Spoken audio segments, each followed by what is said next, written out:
Vietnam పర్యటన తెలుగు రాష్ట్రాల్లో తీరని విషాదాన్ని మిగిల్చింది. లావా మొబైల్ సంస్థ తమ డీలర్ల కోసం ఏర్పాటు చేసిన ప్రతిష్టాత్మక సక్సెస్ మీట్ పర్యటనలో ఊహించని అపశృతి చోటు చేసుకుంది.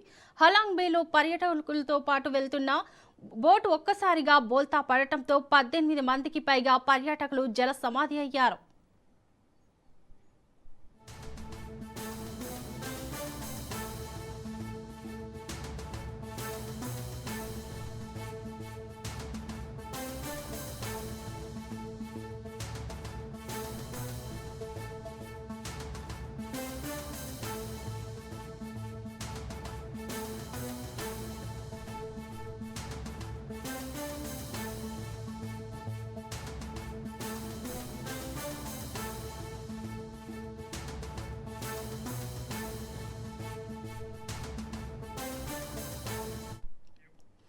ఈ ప్రమాదంలో మరణించిన వారిలో ఏపీ, తెలంగాణకు చెందిన తెలుగు పర్యాటకులు కూడా ఉండటం అత్యంత దురదృష్టకరం.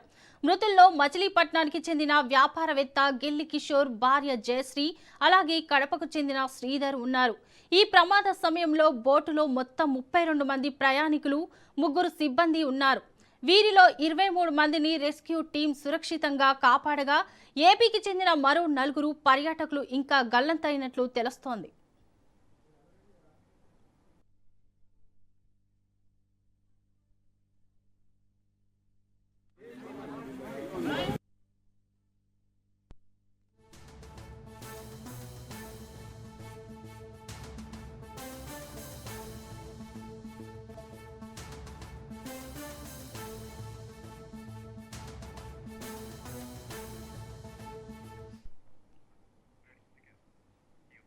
మరోవైపు తీవ్రంగా గాయపడిన గెల్లి కిషోర్తో సహా ఇతర క్షతగాత్రులకు స్థానిక ఆసుపత్రుల్లో చికిత్స అందిస్తున్నారు.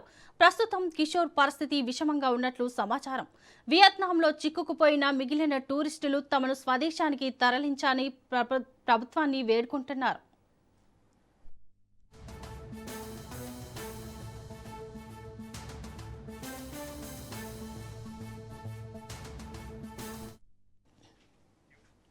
ఈ పర్యటన కోసం 2 తెలుగు రాష్ట్రాల నుంచి సుమారు 250 మంది డిస్ట్రిబ్యూటర్లు వియత్నాం వెళ్లగా, వారిలో ఆంధ్రప్రదేశ్ నుంచి 35 మంది, తెలంగాణ నుంచి 45 మంది పర్యాటకులు ఉన్నారు. ఈ ప్రమాదంలో ఆంధ్రప్రదేశ్కు చెందిన నక్షత్ర మొబైల్స్ అధినేత శ్రీధర్ మరణించినట్లు నిర్ధారణ కావడంతో కడప జిల్లాలో తీవ్ర విషాద ఛాయలు అలుముకున్నాయి.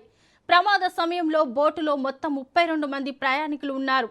ప్రస్తుతం స్థానిక అధికారులు సహాయక చర్యలను ముమ్మరం చేశారు. సంతోషంగా సాగాల్సిన విహారయాత్ర ఇలా మృత్యుతో ముగియడంతో తెలుగు రాష్ట్రాల్లోని వారి కుటుంబ సభ్యులు కన్నీరు మున్నీరవుతున్నారు.